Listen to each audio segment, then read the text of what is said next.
기도를 잘 해보려고 하는 이런 우리의 마음들을 가지고 실제로 한번 여러분들이 다양하게 노력을 해보시면 좋겠습니다. 어떤 경우에는 기도문을 읽고 연구하는 경우들도 있습니다.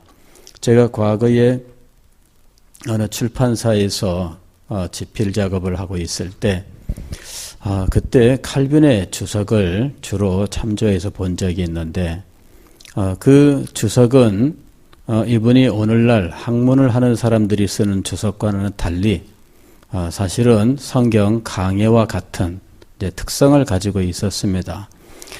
이 제네바 아카데미 그 학교에서 이분이 매일 강의하는 그 강의가 녹취의 속기에 의해서 그 대본이 남겨지고 그것이 이제 주석으로 출판이 되고 하였는데 그 중에 이 강의를 시작하고 끝내는 기도 이런 형식으로 되어 있었어요. 그런데 그 기도문이 얼마나 아름다운지. 그래서 이 기도문을 노트에 옮겨 적기 시작을 했어요. 기도문을 노트에 옮겨 적고 그리고 그 노트를 다시 읽어보고 이분이 성경 말씀에 근거하여 어떻게 이런 기도로 진행해 나아갈 수 있을까? 제가 성경을 읽고 설교하고 난 이후에 기도하는 것과 비교해 볼 때 칼빈은 성경 강해를 하고 난 이후에 드리는 기도가 자기가 강의했었던 그 내용을 아주 영광스럽게 올려드리는 내용으로 기도가 진행되는 것이었어요. 그래서 너무너무 감동을 받아서 한동안 그 칼빈의 기도만을 옮겨 적고 또 묵상하고 했던 적이 있습니다. 이제 그런 것들이 저희의 기도에 많은 도움을 주었죠. 그러면서 저의 기도도 역시 많은 면에서 이제 칼빈의 기도를 따라가고자 하는 이런 마음을 가지고 노력했었던 적이 있습니다. 예전에 고등학생 시절에야 시편을 읽어라 이런 우리 교회 집사님의 말씀을 듣고 시편도 읽은 적이 있었지만 그러나 진실된 마음으로 하나님의 말씀의 깨달음을 통하여 기도하는 이 칼빈의 기도 또한 많은 감동을 주었던 겁니다. 우리는 기도를 잘하기 위해서 많은 노력을 기울여요. 어떤 분은 기도할 때 이 소나무 뿌리를 좀 뽑아야 된다 이런 이야기라는 분도 있어요.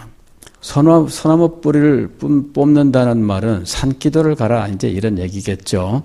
산기도를 가서 밤새워 기도하면서 소나무를 붙들고 흔들었는데 소나무 뿌리가 쑥 뽑혀 나왔다 이제 이런.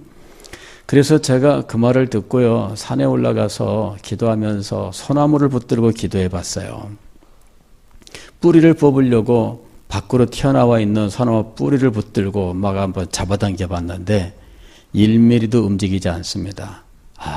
소나무 뿌리는요 얼마나 이 뿌리가 단단한지 여러분 정말 1mm도 안 움직여요. 그래서 처음에 한번 움직여 보려고 하다가 안 움직여.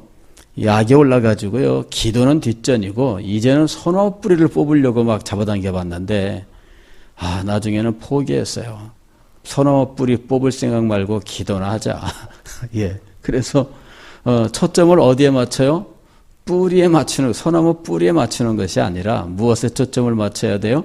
기도에 초점을 맞춰야 돼요. 이 사람이 바뀌는 거죠. 예. 해보니까 소나무 뿌리 뽑는 게 아니에요. 괜히 산에 가서 여러분 산 해치지 마십시오. 환경 보존해야 됩니다.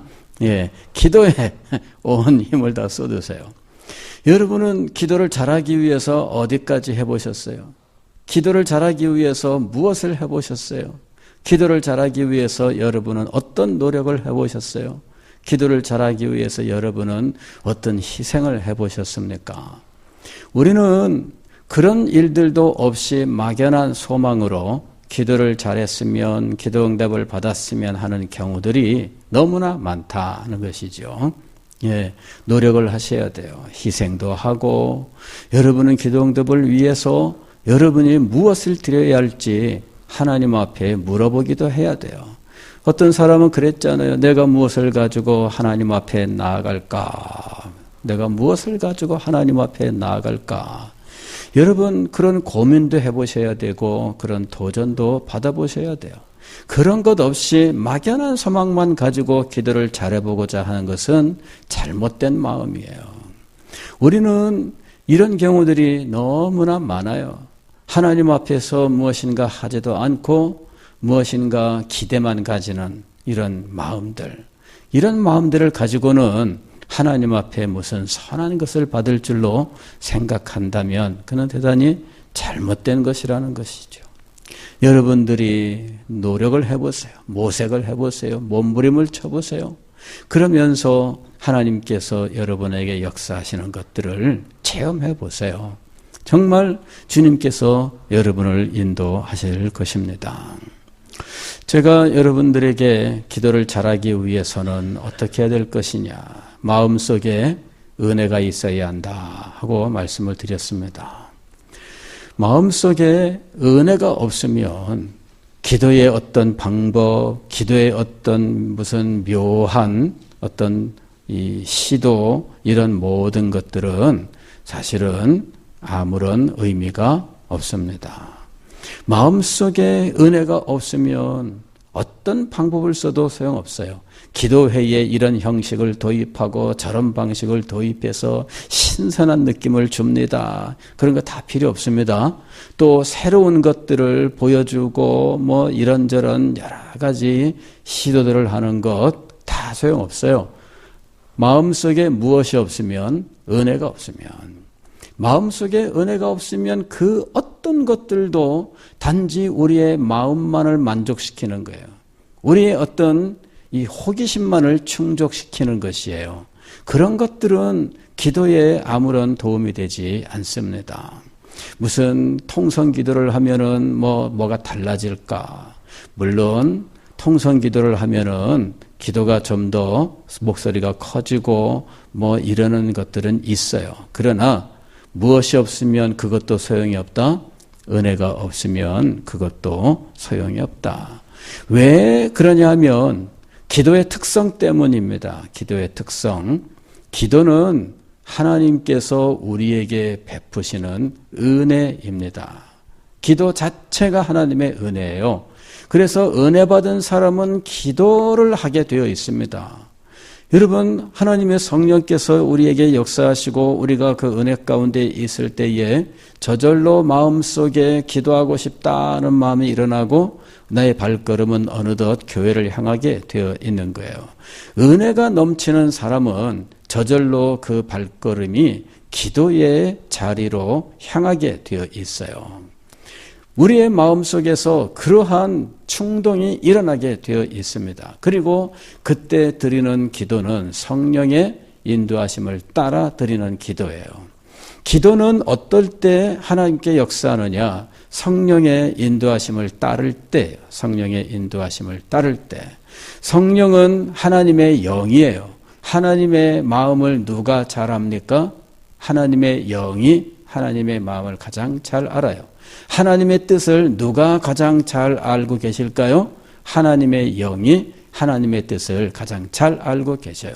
무엇이든지 주의 뜻대로 구하면 주께서 들으신다고 약속하셨습니다. 이럴 때 무엇이든지 주의 뜻대로예요. 이 주의 뜻대로 기도하게 하시는 분이 누구시냐 하면은 성령이에요. 그래서 하나님의 마음을 잘 아시고 그 뜻을 그대로 우리에게 전하실 수 있는 성령께서 우리의 마음을 감동시키시고 우리를 이끌어 가실 때 그 성령의 인도하심을 따라서 드리는 기도가 가장 능력 있는 기도요, 은혜로운 기도인 것이에요. 기도를 잘하는 길은 다른 데 있는 것이 아니에요. 마음속에 은혜를 간직하고 하나님의 성령의 인도하심을 받는 거예요. 그것이 기도를 잘하는 길입니다. 무조건 소리를 높이세요. 무조건 외치세요. 일단 무조건 시키고 보는 이런 일들이 있습니다. 그거는 잘못된 거예요.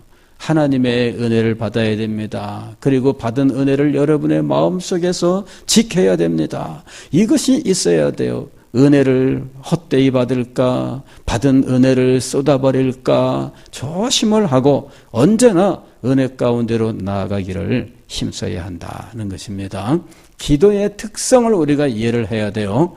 기도는 하나님께서 자기 백성에게 주신 은혜입니다. 그리고 기도는 하나님께서 주의 은혜를 받게 하시는 은혜의 수단입니다. 이 기도의 특성 때문에 우리는 기도할 때 무엇을 간직해야 된다? 은혜를 간직해야 돼요. 마음속에 은혜가 넘쳐야 이 기도의 특성을 따라서 기도가 이루어지는 거예요. 기도를 잘하기 원하십니까? 그렇다면 마음속에 하나님의 은혜로 가득 채워지시기를 소망하세요. 기도는 형식이나 제도에 달린 것이 아닙니다. 어떤 사람에게 제가 참 어린 시절에 제가 그때 들어도 이상한 소리를 들었어요. 기도원에 제가 참 금식기도 한다고 간 적이 있어요.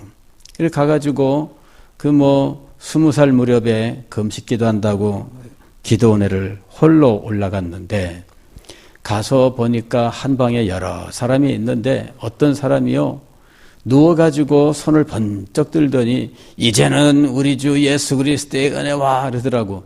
뭔가 했더니 축도 연습을 하고 있는 거예요.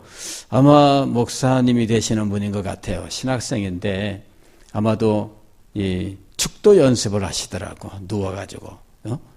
그러니 세상에 축도를 누워서 연습을 해. 자기 요 위에서. 야, 별스러운 사람 다 있어요. 그러더니 저한테 하나님께서 반드시 들으시는 기도의 방법이 있다. 이러면서 저한테 알려줄까 그러더라고요. 그러니 알려주세요. 얼마나 참 갈급하겠어요. 그래서 알려달라 그랬더니 이분이 하시는 말씀이 물구나무 서서 기도하면 하나님이 직통으로 들어주신다는 거예요. 세상에. 전 기도원에서 그런 사람들도 만나봤어요. 알고 보니까 대한민국 기도원에 기도하러 오는 사람들 중에는요. 이런 사기꾼과 같은 사람들이 많아요. 예, 정말입니다, 여러분. 사기꾼과 같은 사람들이 많아요. 무슨 물구나무를 서서 기도하면은 하나님이 기도를 들으셔요. 이런 말도 안 되는. 저는 그때는 어린 시절이지만요. 아는 것도 없지만 얘기를 듣고 허황되다.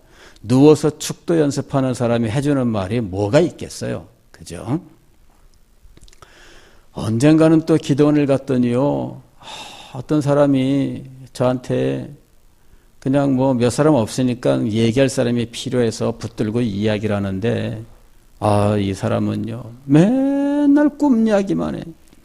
어젯밤에 꿈을 꿨는데 하나님께서 나한테 무엇을 보여주셨고 꿈속에 내가 뭘 봤는데 그게 이게 아니겠느냐고 그 꿈속에 이런 장면이 있으니 이거는 이게 아니겠느냐고 그래 하나님의 뜻이 이런 거 아니겠느냐고 무슨 아니 날마다 꿈 얘기만 해요. 오늘 만나도 꿈 얘기 내일 만나도 꿈 얘기 그냥 하루 종일 꿈 얘기예요.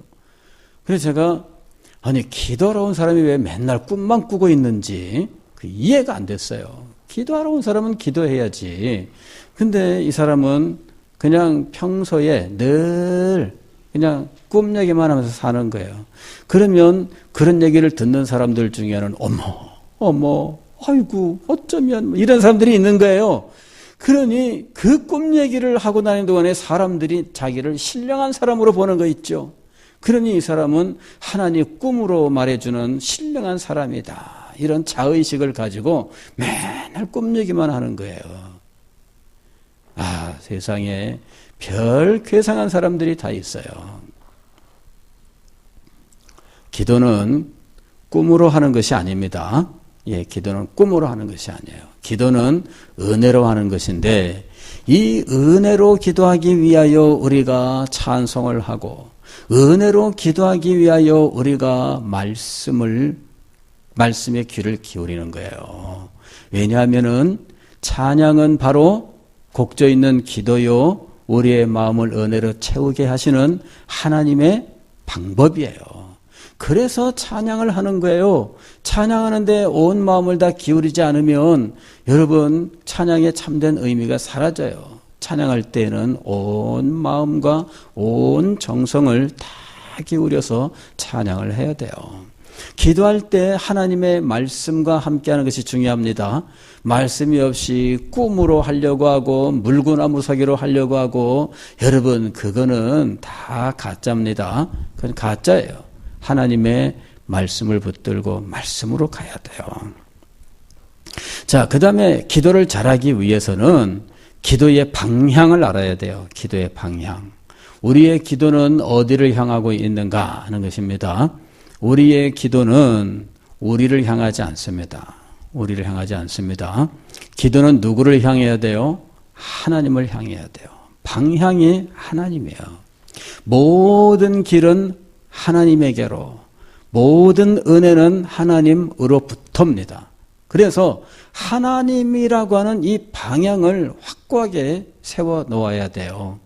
우리가 오늘 읽은 야고보서 4장에서 어떤 사람이 계획을 세웁니다. 내가 어떤 도시에 가서 1년을 유하며 장사를 하여 이익을 남겨보자. 그러는데 1년이라는 그 생명을 자기 자신이 보존할 수 없어요. 누구에게 달려 있어요? 하나님에게 달려 있습니다. 이 사람이 이걸 알지 못했어요. 1년이라고 하는 이 기간은 누구나 다 살 수 있는 것처럼 보이지만 그러나 그 1년의 시간이 누구한테나 다 주어지는 것은 아니에요. 우리는 이 세상에서의 어떤 세월을 당연히 나에게 주어지는 것인 줄로 생각을 해요. 그러나 그 세월은 당연한 것이 아니라 하나님께서 우리에게 허락하셔야만 누릴 수 있는 거예요. 우리가 1년을 계획해도 하나님이 우리에게 그것을 허락해 주셔야 우리가 1년 후에 무엇을 말할 수 있는 것이지, 그렇지 않다면 우리에게 저절로 1년의 세월이 주어지는 것이 아니에요. 내일 무슨 일이 있을지, 모레 무슨 일이 있을지 알 수 없는 것이 우리의 인생 아닙니까? 어떤 분이 그래요. 어떤 분이 암에 걸려가지고 친구들이 걱정하고 와가지고 위로를 해줬어요. 근데 이때 암에 걸렸던 이 사람은 10년 후에도 살아 있었는데 그때 위로하러 왔던 사람들은 2년 이내에 다 죽었대.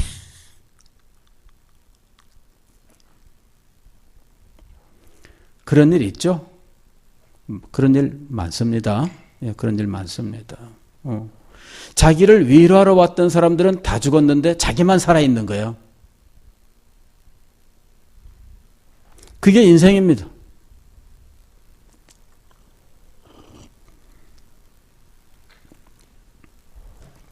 내일 일을 알 수 없어요. 그러므로 우리는 우리의 인생이 하나님의 수중에 달려있다. 우리가 하고자 하는 모든 일들이 하나님의 역사하심에 달려있다라고 하는 이 사실을 확실하게 믿어야 돼요. 그리고 하나님, 이 모든 일들은 주님께 달려있사오니 주의 뜻을 이루시옵소서. 우리는 주의 뜻이라면, 여기 15절의 말씀이 그거 아니에요. 너희가 도리어 말하기를 주의 뜻이면 우리가 살기도 하고 이것이나 저것을 하리라 할 것이거늘. 주의 뜻, 이것을 구하는 사람들이 되어야 한다 하는 거예요. 기도에는 방향이 있어요. 방향이 있어요. 나라고 하는 방향으로 기도가 집중되어 있으면 안 돼요. 내 소원, 내 어떤 이 난관, 나의 무슨 문제, 나의 이게 아니에요. 이런 것들을 조차도 누구를 통하여? 하나님을 통하여. 이 모든 문제들이 누구에게 달려있다? 하나님에게 달려있다. 그리고 이 모든 것들은 누구의 뜻대로 되어야 된다? 하나님의 뜻대로 되어야 한다.